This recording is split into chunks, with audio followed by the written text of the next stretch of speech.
Hey there, and welcome to a deep dive crafted just for you. Or this is going to be good. Today we're tackling Yeah. a fascinating request, Oh, yeah. unpacking the foreword to the Urantia book. It is fascinating. You're in for a treat. It's like a dictionary for a whole new cosmic order. It really is, and it jumps right into defining terms, which is essential given the complex tapestry it weaves. Right, and I know you appreciate efficiency. Well, absolutely. So we'll distill the core concepts without getting lost in the weeds. Sounds good. Now, where do we even begin? They redefine words we use all the time. Deity, divinity, God. Right. Each gets its own unique meaning within this book. It's like they're establishing a whole new language to explore these grand, often abstract ideas. And it gets even more interesting when they break down deity function into 7 levels. Okay. Static, potential, associative. It's a lot to unpack. It is, and it challenges us to think beyond our usual understanding of reality. For example, they introduced absonite and absolute realities, concepts that transcend our everyday experience of time and space. So how does this relate to us, you might ask? Yeah. And think of it this way. Yeah. Imagine trying to explain the concept of color to someone who's been blind their entire life. Right. That's kind of what we're dealing with here, trying to grasp concepts that exist outside our normal frame of reference. And it highlights a key aim of the foreword to present a new lens through which we can view reality itself. And it does get your brain buzzing, especially when you stumble upon details like deity liberation from the fetters of unqualified infinity. Whoa. How can something be limited by infinity? Right. It's a real head-scratcher. It is, but it suggests that even the concept of infinity might have layers we haven't considered. Okay. It's like saying you have an endless supply of building blocks, but there might be rules governing what you can build.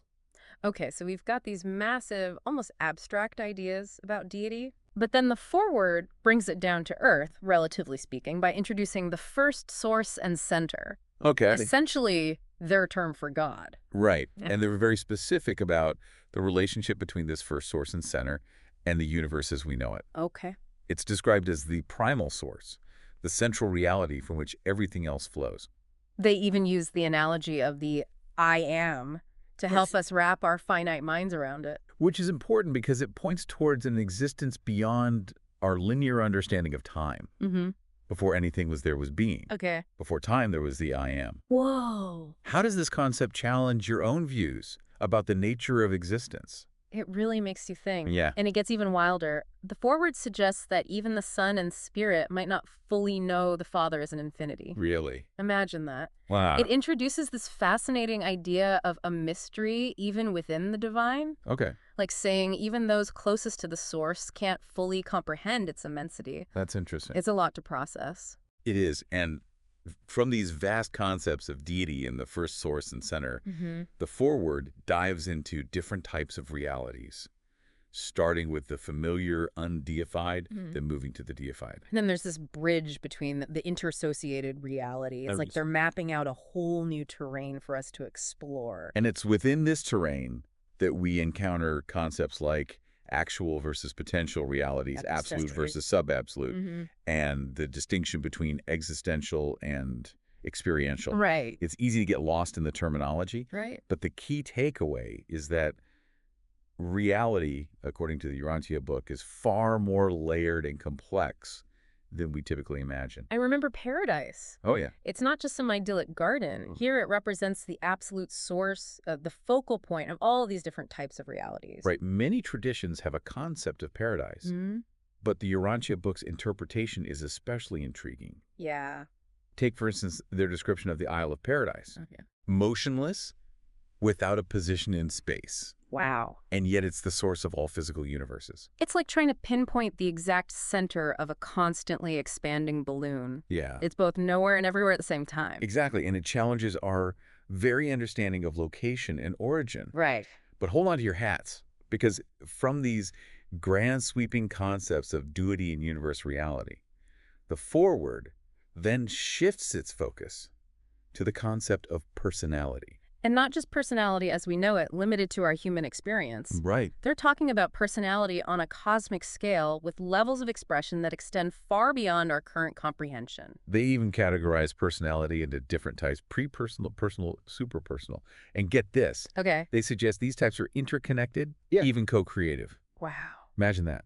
It's like saying our individual personalities, however limited they may seem, are somehow part of a much grander network of being. But it also raises some interesting questions. Okay. Like what? If everything is interconnected, how much agency do we truly have in shaping our own personalities? It's a question worth pondering. Speaking of pondering, one detail that really struck me is that the forward state's personality is not spontaneous, Okay. but a gift from the Universal Father. That's a really powerful statement. It is. It implies that our individuality, our unique selfhood, isn't just a random occurrence, but a deliberate act of bestowal. Which leads to more questions. Right. What does it even mean to be a co-creator with the very being who bestowed that ability upon you? It's enough to make your head spin. It is, but as we'll see, this interplay between the individual and the divine is a recurring theme within the Urantia book. Okay, well, hold on to that thought because we're shifting gears again. Okay. The foreword also delves into the concept of energy, and not just in a physical sense. They're talking about energy that encompasses the spiritual and mindful realms as well. It's a very holistic view of energy, Yeah. recognizing its presence and influence on multiple levels of existence. And they even go so far as to classify energy into different types. Cosmic force, emergent energy, universe power, Right. each with its own unique relationship to gravity. It reminds us that the universe operates according to principles that we may not always perceive directly, but that nonetheless govern the very fabric of reality. It's like there's this grand cosmic dance happening all around us, choreographed by forces we're only beginning to understand. And then there's the concept of pattern. Okay. It can be a tricky one to grasp, Okay. but essentially patterns are configurations of energy. So if energy is the raw material, the building blocks of existence, Yes. then pattern is the blueprint, the design that gives it form and individuality. Precisely. Okay. And while the foreword emphasizes that pattern doesn't control energy, gravity does. Okay. It plays a vital role in differentiating it. Okay. It's like saying energy is the clay, and pattern shapes it into a vase, a sculpture, a work of art. I like that. But here's where it gets really interesting. Okay, lay it on me. You mean the part where the foreword boldly states that paradise, the source of everything, doesn't bestow pattern? Yeah, and as if that wasn't mind-boggling enough, it goes on to say that neither can the sun bestow personality. Now, this raises a pretty significant question. What's that? If the ultimate sources don't directly bestow these things, then where do they come from? Yeah, where do they? It's like saying the ingredients for the cake and the oven to bake it in are provided, but the recipe and the baker are somehow elsewhere. Right. It's wild. It is, and it leads us to the equally fascinating concept of evolving deities. Okay. The foreword doesn't portray divine beings as static, eternally existing in some final form. Oh? Instead, it presents them as dynamic entities still in the process of actualization. So instead of a top-down hierarchy with an unchanging God at the pinnacle, Right. the Urantia book suggests a more collaborative model. Like even the divine is participating in this grand cosmic evolution. Exactly. And that's where we'll pick up in the next part of our deep dive, exploring the Urantia book's unique take on God as a dynamic, evolving being. Picking up where we left off, this Okay. concept of evolving deities challenges the traditional view of divinity as static and unchanging. Right. The Urantia book draws a distinction between existential deities like the Father, Son, and Spirit, and experiential deities like the Supreme Being, Okay. who are still in the process of actualizing within the universe. Okay, so it's like saying there are levels to this whole deity thing, Yeah. and some deities are still evolving, still becoming. Exactly. They're not just sitting around on some cloud all-knowing and all-powerful. Right. They are active participants in this unfolding cosmic drama. Oh, wow. And this is where the concept of the Supreme Being comes into play.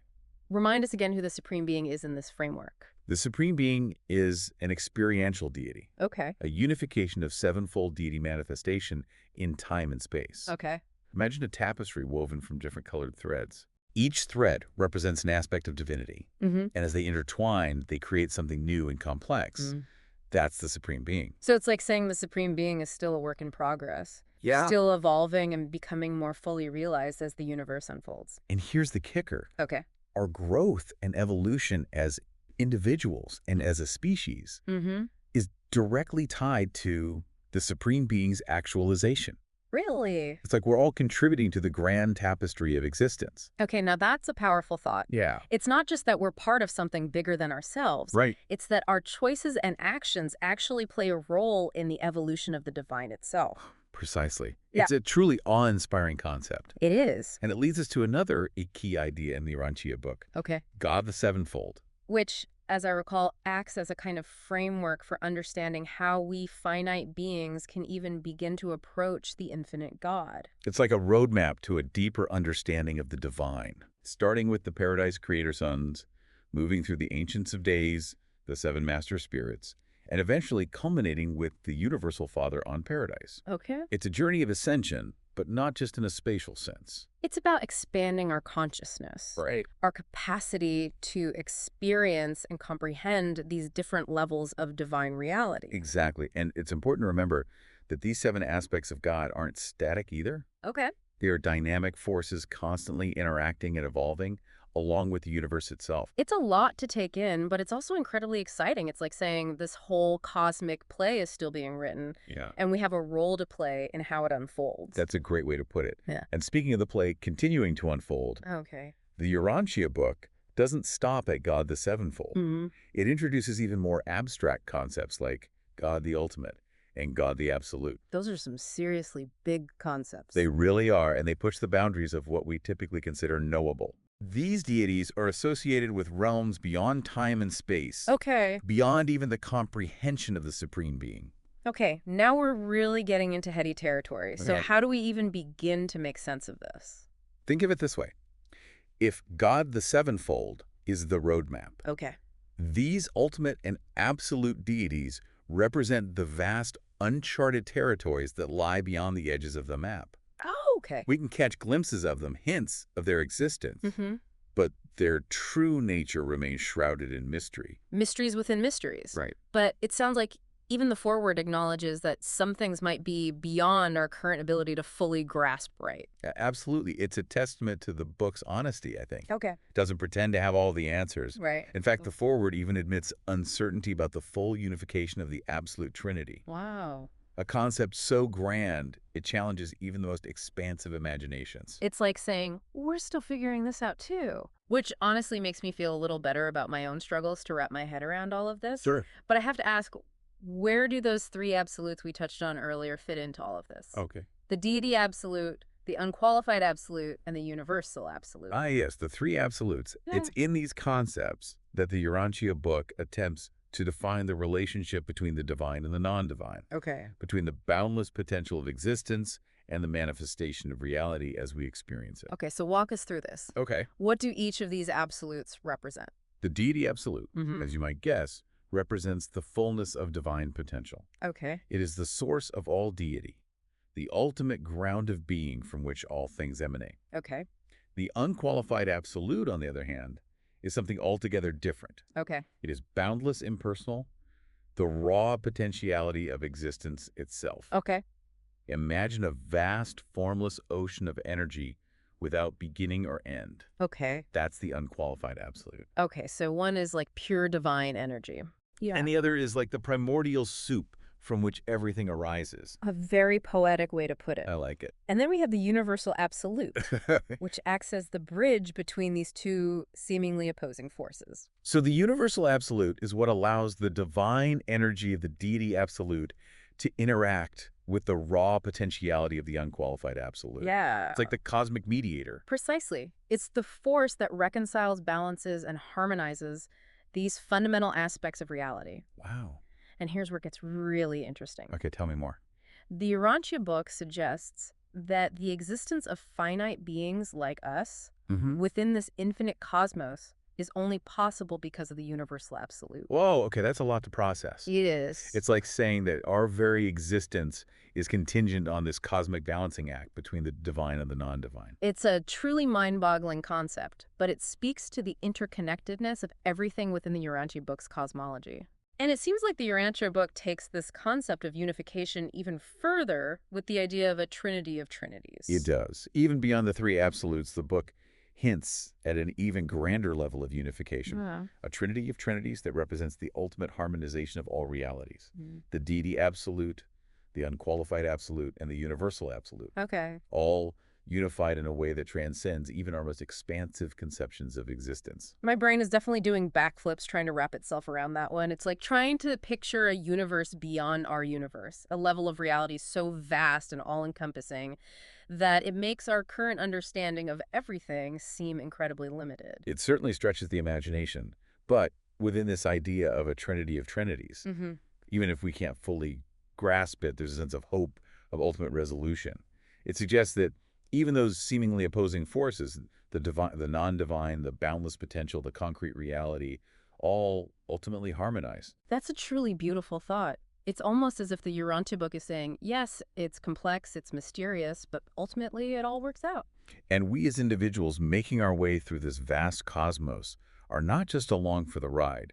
We're active participants in this grand unfolding. Which brings us back to something you said earlier about the Urantia book being honest in its presentation of these ideas. Hmm. It doesn't shy away from acknowledging that there are still mysteries, even for the beings who transmitted this information. Exactly. The fact that the foreword admits uncertainty about the full unification of the absolute trinity Right. after laying out this incredibly intricate cosmology Yeah. speaks volumes about its approach. It's not about dogma or blind faith.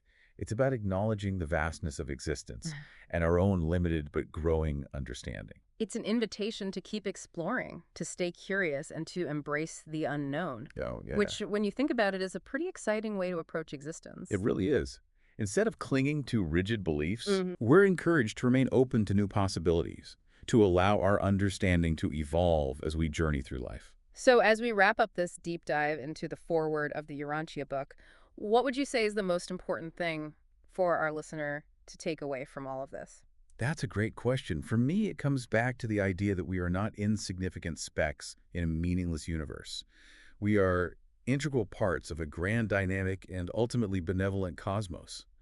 And our choices, our growth, our very existence contribute to the unfolding of something truly extraordinary. It's a reminder to approach life with a sense of awe and wonder, to embrace the unknown, and to never stop exploring the infinite possibilities that lie ahead. Beautifully said. On that inspiring note, we'll bring this deep dive to a close. We hope this exploration of the Urantia books forward has sparked your curiosity and provided you with some new lenses through which to view yourself and the universe around you. Until next time, keep exploring.